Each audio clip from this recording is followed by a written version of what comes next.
आज का ये डिजिटल ज़माना, इसमें फोकस बनाए रखना एक बहुत बड़ी चुनौती बन गया है ना? तो आज के इस विश्लेषण में हम यही समझेंगे कि समय, फोकस और कंसिस्टेंसी, इन तीनों पर मास्टरी कैसे हासिल की जाए। तो चलिए बिना देर किए सीधे मुद्दे पर आते हैं। जरा सोचिए, साल है 2026, दुनिया बहुत तेज है, पूरी तरह से डिजिटल और ध्यान भटकाने वाली चीजों से भरी पड़ी है। चारों तरफ नोटिफिकेशंस, मैसेजेस, सब कुछ इतनी तेजी से बदल रहा है कि इसमें अपने रास्ते पर बने रहना, आगे बढ़ना सच में एक बहुत बड़ा चैलेंज है। तो सवाल ये उठता है कि ऐसे माहौल में, ऐसे समय में कोई आगे बढ़े तो बढ़े कैसे? खैर, अच्छी बात यह है कि कामयाबी के लिए जो स्किल्स चाहिए ना, वो सीखी जा सकती हैं। ये कोई जन्म से लेके नहीं आता। तो हमारा पहला स्तंभ या कह लीजिए पहली सीढ़ी है समय को सही दिशा देना। इसका सीधा सा मतलब है इफेक्टिव टाइम मैनेजमेंट, और इसकी नींव हमेशा साफ और पक्के इरादों से ही रखी जाती है। देखिए, हमारा समय बर्बाद ही तब होता है जब हमें पता ही नहीं होता कि आखिर करना क्या है। इसीलिए अपने गोल्स को, अपने लक्ष्यों को इन 3 हिस्सों में तोड़ना बहुत जरूरी है। कुछ लॉन्ग टर्म मतलब 1 से 3 साल वाले, कुछ मीडियम टर्म यानी अगले 3 से 6 महीने के, और हाँ, सबसे जरूरी डेली गोल्स यानी आज क्या क्या करना है। इससे ना एक क्लैरिटी मिलती है, एक दिशा मिलती है। और यहीं पर ये बात समझ आती है कि लक्ष्यों को छोटा, नापने लायक और एक टाइम लिमिट में बांधना कितना पावरफुल है। सिर्फ ये कहना कि मैं पढ़ूंगा, ये तो बहुत वेग सी बात हो गई। इसकी जगह अगर कोई ये कहे कि मैं रोज 1 घंटा इंग्लिश बोलने की प्रैक्टिस करूंगा, तो देखिए ये कितना स्पेसिफिक और असरदार है। अब अगला कदम है 3 ब्लॉक रूल। ये बहुत काम की चीज है। अपने दिन को ना 3 हिस्सों में बांट दीजिए। पहला, डीप वर्क, जिसमें पढ़ाई, प्रोजेक्ट्स जैसे काम हो। दूसरा, रूटीन वर्क, जैसे ईमेल्स, मैसेजेस के जवाब देना। और तीसरा, रेस्ट, आराम और रिचार्ज का समय। होता क्या है ना, जब हम डीप वर्क के टाइम पर छोटे मोटे रूटीन काम करने लगते हैं तो सारा फोकस और समय बर्बाद हो जाता है। ये बंटवारा हमें फोकस्ड रहने में बहुत मदद करता है। अब ये देखिए 45-10, ये एक बहुत ही सिंपल लेकिन जबरदस्त टेक्निक है। इसे कहते हैं 45-10 रूल। मतलब 45 मिनट तक एकदम ध्यान लगाकर काम कीजिए और फिर 10 मिनट का ब्रेक ले लीजिए। इससे होता यह है कि दिमाग थकता नहीं है और काम भी तेजी से निपटता है, बिना किसी बर्नआउट के। बहुत से लोग टू डू लिस्ट तो बनाते हैं, पर सिर्फ ये लिख लेना कि क्या करना है काफी नहीं होता।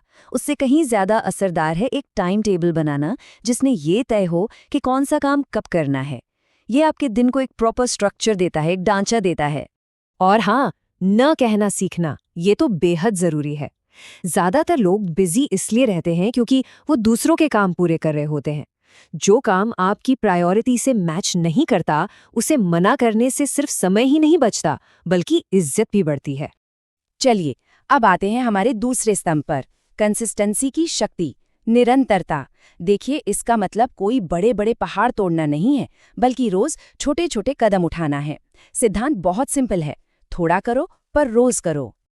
नई आदतें बनाने का एक बहुत ही स्मार्ट तरीका है हैबिट स्टैकिंग। करना बस ये है कि एक नई आदत को अपनी किसी पुरानी, पहले से बनी हुई आदत के साथ जोड़ दीजिए। जैसे मान लीजिए चाय पीने की आदत तो है ही, तो बस तय कर लिया कि चाय पीने के ठीक बाद 10 मिनट के लिए नोट्स रिवाइज करने हैं। इससे दिमाग उस नई आदत को बहुत आसानी से अपना लेता है। फिर आता है 2 डे रूल। ये भी बड़ा प्रैक्टिकल नियम है। देखिए, कभी कभी ब्रेक लेना ठीक है, जिंदगी है, पर कोशिश ये करनी है कि ब्रेक लगातार 2 दिन का ना हो। मतलब अगर एक दिन कोई काम छूट भी गया तो कोई बात नहीं, अगले दिन वापस ट्रैक पर आ जाना है। इससे वो मोमेंटम बना रहता है। अपनी प्रोग्रेस को ट्रैक करना साइकोलॉजिकली ये बहुत पावरफुल होता है। सोचिए, जब आप कैलेंडर पर या किसी ऐप में रोज टिक लगाते हैं ना, तो एक स्ट्रीक बनती है, एक चेन बनती है। फिर आपका दिमाग खुद ही कहता है, अरे नहीं, ये चेन तोड़नी नहीं है, इसे तो जारी रखना है। परफेक्शनिज्म, ये अक्सर हमारी तरक्की का सबसे बड़ा दुश्मन होता है।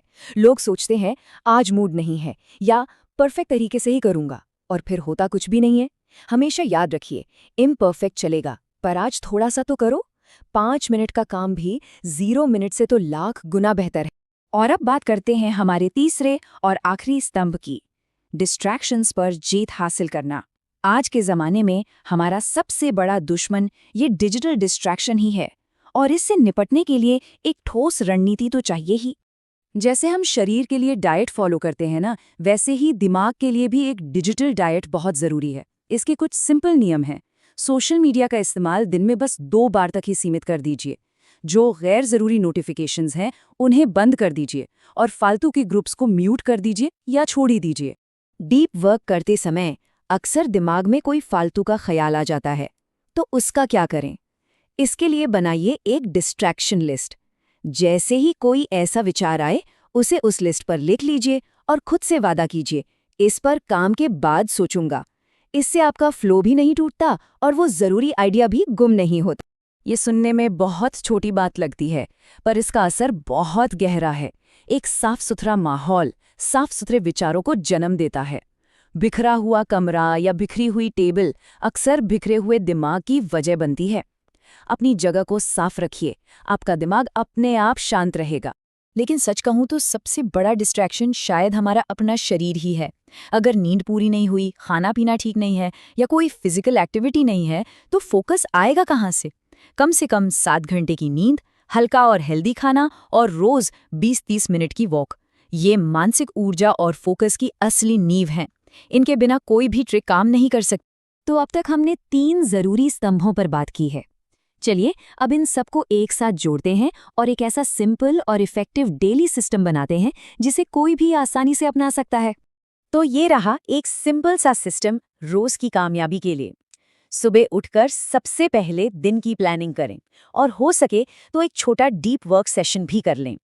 दिन के दौरान 45-10 रूल और डिस्ट्रैक्शन लिस्ट का इस्तेमाल करें और शाम को सोने से पहले एक नज़र डालें कि दिन कैसा गया और अगले दिन की तैयारी करें। ये साइकिल अगर चलती रहे तो सफलता की गारंटी है। तो इस पूरी बातचीत से 3 सबसे बड़ी बातें कौन सी हैं जो हमें याद रखनी है? पहली, हमारे पास समय की कमी नहीं है, हमारे पास प्राथमिकताओं की कमी है। दूसरी, कंसिस्टेंसी बड़े बड़े कामों से नहीं, बल्कि रोज के छोटे छोटे कदमों से बनती है। और तीसरी, डिस्ट्रैक्शंस को सिर्फ नियमों और अनुशासन से ही कंट्रोल किया जा सकता है। और आखिर में बस इस एक विचार को हमेशा अपने साथ रखिए, कामयाबी कोई एक दिन का खेल नहीं है। ये तो हर दिन अपने लक्ष्य की तरफ सिर्फ 1% आगे बढ़ने का नाम है। यही छोटी छोटी लगातार की गई कोशिशें एक दिन बड़े नतीजे लाती हैं। तो अब सवाल सिर्फ ये है, आपका आज का वो 1% क्या होगा? वो कौन सा एक छोटा सा कदम है जो आज अपनी लक्ष्य की ओर बढ़ाया जाएगा?